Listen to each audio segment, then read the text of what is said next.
الحمد للہ رب العالمین۔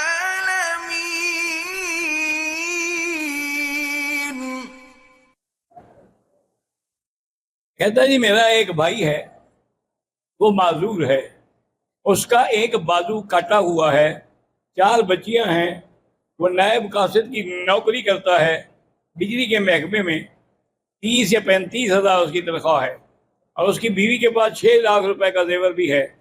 تو زکوٰۃ کی مد میں ان بچیوں کو بھائی کو دے سکتے ہیں؟ دے سکتے ہیں۔ میں پاکستان سے عمرے کے لیے آیا ہوں، عمرہ کرنے کے بعد سر پر مشین پھیر دی، پھر 2 دن کے بعد عمرہ کیا، دوبارہ چھوٹے نمبر کی مشین پھیر دی۔ ٹھیک ہے، بالکل ٹھیک ہے۔ میرا نام اسد ہے۔ فلسطین اور ممالک میں مسلمانوں کی نسل کشی ہو رہی ہے، اللہ کی مدد کیوں نہیں آ رہا؟ اللہ کی مرضی ہے، جب چاہے دے۔ اب دیکھیں کہ حضرت نوح علیہ السلام کتنا 100 سال تک روتے رہے، مدد کا بھائی بعد میں۔ عبد الرزاق بلد عبدالستار، کاروبار میں اللہ برکت دے۔ غلام مصطفیٰ محمد ایوب، کچھ گھریلو مسائل ہیں، اللہ حل کریں۔ قاری محمد اجمل کے سالہ، کفایت اللہ کی آنکھوں میں تکلیف ہے، اللہ شفا عطا فرمائے۔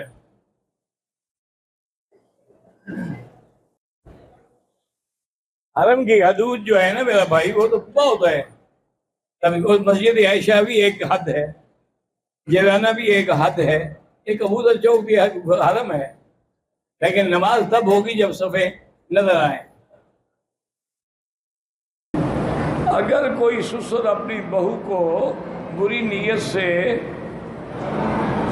چھاتیوں سے پکڑ لے، اس کا نکاح ختم ہو گیا، بیٹا گیا فارغ۔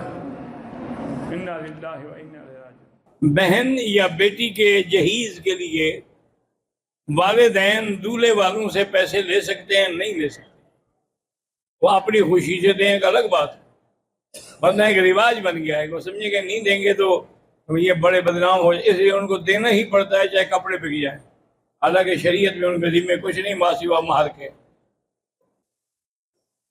کہتے ہیں جی کہ حضرت ہندہ نے حضرت حمزہ کا کلیجہ چبایا تھا۔ بھئی یہ تاریخی باتیں ہیں کہ اس نے وحشی سے یہ طے کیا تھا کہ ان کو ٹکڑے ٹکڑے کرو اور کلیجہ نکال کے لے آؤ، تو وہ لے آیا اور اسے چبایا غصے میں، دشمنی میں آ کر۔ لیکن اللہ کی شان دیکھیں، اسی وحشی نے جہاں حضرت سیدنا حمزہ کو شہید کیا، وہیں مسیلمہ بن الکذاب کو بھی قتل کیا۔ آج کل جو مردوں کے بالوں کا فیشن ہے کہ پیچھے سے بڑے اور اطراف سے چھوٹے، یہ سب فیشن ہے، اسلام کا تو اس سے کوئی تعلق نہیں۔ حضور پاک نے بال یہاں تک بھی رکھے ہیں، یہاں تک بھی رکھے ہیں، لیکن مانگ سیدھی ہوتی تھی اور بال سارے صاف ہوتے تھے۔ یہ نہیں ہے کہ یہاں پیچھے سے مشین پھروا دی اور آگے یوں پڑا ہوا ہے۔ یہ پتہ نہیں یہ کون سا، کوئی ہندوؤں کی بھی یہ چوٹی نہیں بنتی، پتہ نہیں کسی اور قوم کا ہو۔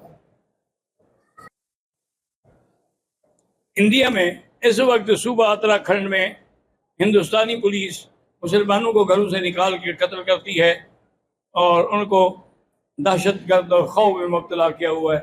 اللہ مسلمانوں کی حفاظت فرما، ان کی جان مال عزت ناموس کی حفاظت فرما، اور ان ظالموں پر تو اپنی قدرت سے بدلہ لے۔ آمین۔